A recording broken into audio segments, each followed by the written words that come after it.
Vivian Joy here on another Future Focus Friday. And we've been talking about speaking the language of your ideal client. And if you still haven't got a clue who your ideal client is, you absolutely need to work that out. Otherwise, you are just, well, to coin a phrase, pissing in the wind, just throwing out marketing content, just kind of putting out the same old crap that everybody else is putting out, not being sniper targeted at the people that will go, ooh, that's for me, or I need that, or oh, that might be the answer. And they're the kind of reactions you want to invoke. So I'm thinking today that we could talk about tapping into the client's fears. Now, Vivian, you'll say that's very NLP, kind of building the pain box, prodding the pain. Yeah, and marketing works. If you think of all the marketing you've ever seen, because sometimes, often, we're tottering around, plodding along, tootling, whatever word you want to use, wherever you are in the world. In fact, tell me your word for that. In the world, you're just getting on with your day-to-day. And you're not thinking about the pain of something that someone can solve, i.e., for example, I could have, I don't know, a skin complaint that only showed up in the summer. Now, it could be that as that skin complaint comes, it becomes more in my conscious mind, but actually, I should probably get it before that happens. So what your marketing needs to do is interrupt the day-to-day, all the things that are going on in everybody's head by saying, get that sorted before it's too late, before it hurts, before that skin cracks, before, just using this as an analogy, by the way. So you need to be clear on the real fear or pain point of your client.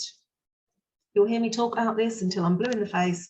My pain points for my clients are usually they feel like they're worthless, they're not achieving what they need to, which gives them an even bigger feeling of lack of self-belief, lack of confidence, lack of ambition, lack of motivation. So they're lacking severely in all the things they need in order to build their business as big and wide and beautifully and joyfully as they need to. So if my marketing just talks about, oh, wouldn't it be lovely to have a great business? There's nobody being interrupted from thinking about their shopping list. I don't know what they're doing later on, what they're doing at the weekend, the fact they haven't made the beds, I don't know, whatever else, got to go to the gym, whatever things your target market are thinking about. And that's the kind of picking the kids up from school. You know, quite a lot of my clients either have kids or they're looking after elderly relatives. They've got, you know, other responsibilities in life. It isn't just about their business. So I need to interrupt their thought process just by mentioning, actually, you probably should be doing some of that social media stuff because you know your audience are sitting on the other side of that. And if you don't talk to them, your competitor will.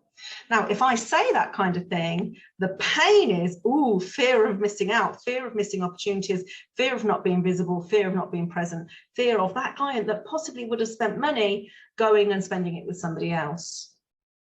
So it takes some time to work out all these things you're going to say. You need to make sure you understand your client. And the reason we do the prodding of the pain or finding the fear, rather than, the, oh, wouldn't it be lovely to have this joyful thing, £1 million business, you know, the bikini body, there's a couple of reasons. Number one, I'll talk about bikini body because I bloody well haven't got one. And I don't think I've ever had one, to be honest. And I possibly never will. Yes, it's a limiting belief, but it's based on a lot of fact.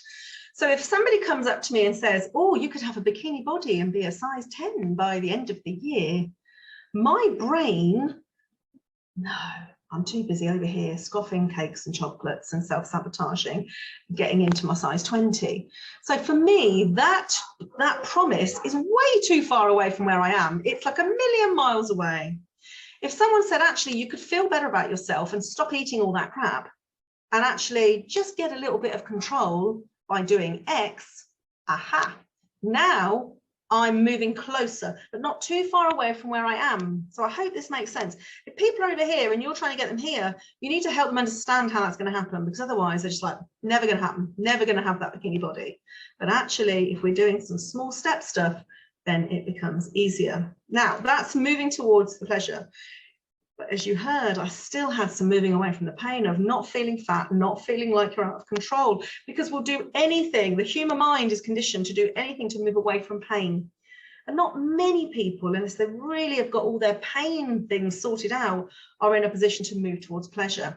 So if we can move them towards pleasure slightly, but away from pain, we're onto a winner. So have a think about how you're talking about what you do, how you bring it about. Think about how you bring it about, and think about what your end goal is with your client and how you can promise in those little steps to move them closer to that ultimate end goal that they probably don't believe they can ever achieve.